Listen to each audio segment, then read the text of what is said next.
La vicenda dei SUV acquistati dall'amministrazione comunale di Agrigento e sollevata dal Codacons della città sta interessando parecchio l'opinione pubblica e non solo, ma anche l'amministrazione regionale siciliana.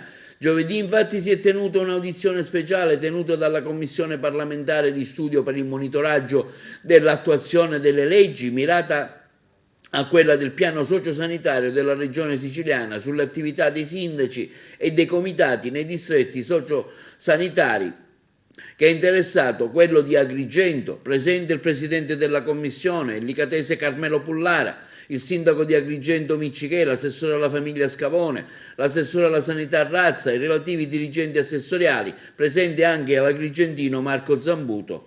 Diverse le informazioni acquisite in materia che saranno attentamente vagliate dalla commissione stessa. Perfino il telegiornale satirico di Canale 5 Striscia la Notizia, dove la popolare Stefania Petix ha dedicato un servizio speciale trasmesso a Canale 5 nella giornata di ieri. In diretta dal Palazzo dei Normanni, il palazzo dell'Assemblea regionale siciliana. Sono stato udito dalla commissione dell'onorevole Carmelo Pullara, presieduta, e l'argomento era la gestione del distretto D1.